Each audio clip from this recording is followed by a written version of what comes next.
Of Christmases Long, Long Ago is my new book arriving for the 2025 Christmas season. Find out what Christmas was like centuries ago. Sneak preview, it was weird and spooky and rowdy, kind of gross sometimes.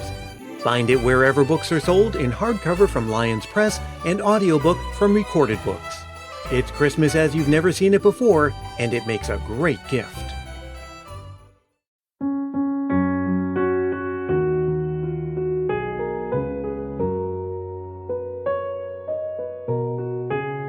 On the first day of Christmas, my true love gave to me a partridge in a pear tree. And I said, well, thank you, my true love, but you know, a partridge is the kind of bird that makes its nest on the ground. You wouldn't be likely to find one in a pear tree or any other kind of tree for that matter. And my true love said to me, well, I didn't ask any questions. I thought of you when I saw it. I hope you like it. And on the second day of Christmas, my true love gave to me 2 turtle doves and a partridge in a pear tree. And I said, oh, good, more birds. Tell me, why are they called turtle doves? And I couldn't help noticing that you're giving me a duplicate of the partridge you gave me yesterday. What's going on there? And my true love said to me, look, if you don't like these gifts, now's the time to speak up, because we've got another 10 days of this. And I said, no, just curious. And I don't want to spoil the flow because I heard that in just a few days, I'm getting 5 gold rings. And my true love said to me, yeah, about that. You may have misheard. What I really got you is 5 gold spinks. A gold spink is another kind of bird. And I said, my true love, I have to admit, I don't even know what's going on here. You're giving me all these birds, you're repeating gifts day after day, and what does it even mean that there are 12 days of Christmas? Christmas is just one day.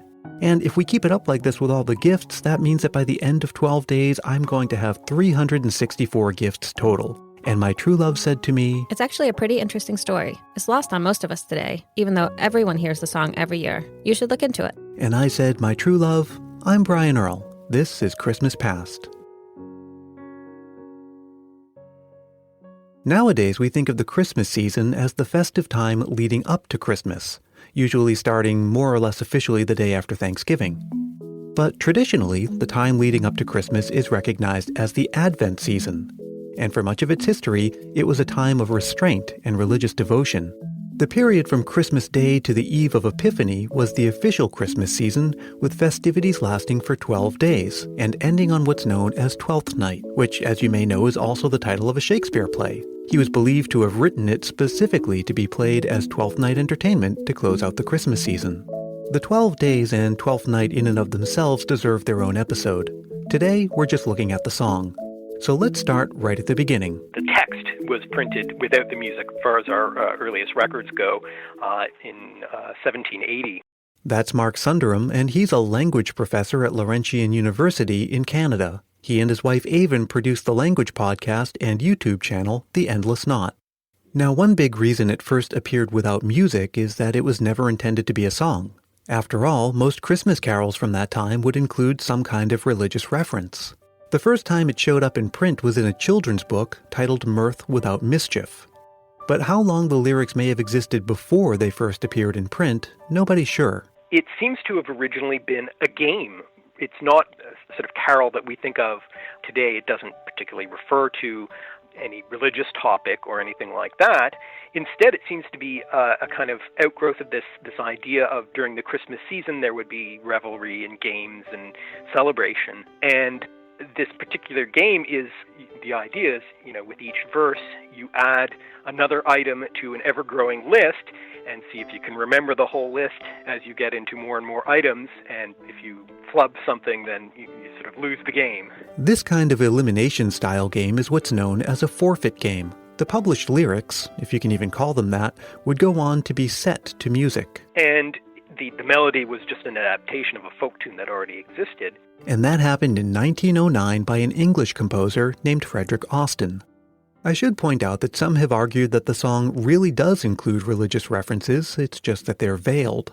For example, that the 3 French hens represent the 3 theological virtues of faith, hope, and charity. But the simple truth is that this is just some convenient theory that showed up in very recent history. It has no basis in historical record at all. And besides, there are more than 24 published versions of the song with significant variation among them. In one version, for example, the gift giver is not my true love, but rather my mother. In another, the pear tree is replaced with a juniper tree. There have been ducks a-quacking and lambs a-bleating and all kinds of other stuff over the centuries. So if the items aren't secret religious symbols, well then what are they? Well, sometimes the simplest answer is the best one.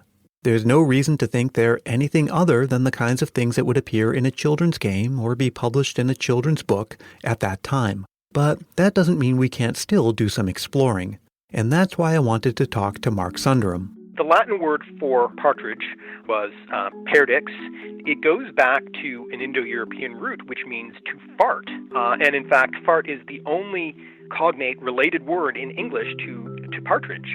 See that? At least we can have some fun with some of the word origins. And partridges produced the French word perdrix, which sounds a bit like pear tree, and so someone along the way might have got confused and reanalyzed that French word as pear tree. And what about turtle doves? Well, the funny thing is that a turtle originally wasn't a turtle. The word turtle existed first to refer to what we now think of as the turtle dove. And the word turtle on its own, historically, was just used to refer to that bird. Basically, it's imitative of the sound of the bird, the sort of cooing that we associate with the dove.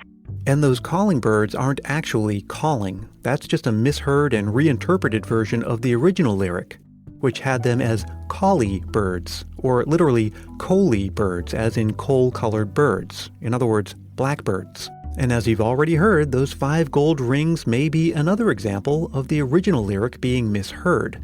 It may refer to gold sphinx, another name for goldfinches. Or it may refer to the rings around the necks of pheasants. Either way, it was likely keeping with the bird motif of days 1 through 4. On days 6 through 9, we have pipers piping and drummers drumming and so on. In other words, it breaks out from the bird motif and shifts to human characters. I mean, it may just be a question that originally the game was shorter, and it was just the birds, and then someone added to the list a bunch of other things. Now, I understand that the song doesn't get a lot of radio play nowadays, and that very few people would claim it as their favorite Christmas song. But there are some versions that do deserve a listen. My personal favorites are the ones sung by the characters from Sesame Street and the ones sung by the characters from The Muppet Show along with John Denver. Maybe it's that hearing all the different voices breaks up the repetition.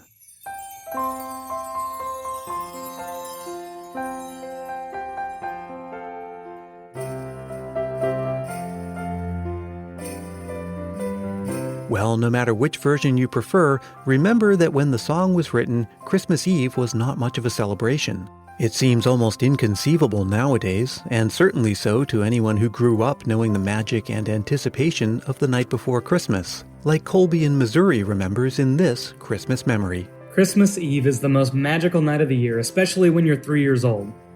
That year, I decided I would spend the night in the living room in my tiny Mickey Mouse tent. When I heard Santa at his job, I planned to pop out and tell him how much I appreciated his services. Come to find out, at midnight, the whole idea of Santa becomes terrifying to a 3-year-old. Something woke me up, and for the first time in my life, I felt doubt. How do I know he's as jolly as they say he is? He's the kind of guy, after all, who can live in a winter cabin in isolation for centuries. He's the kind of guy who only comes out at night. He's the kind of guy who feels good about stealing cookies.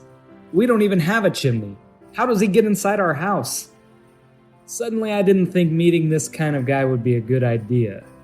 I remained as still as I could and shut my eyes really tight and tried to hold my breath.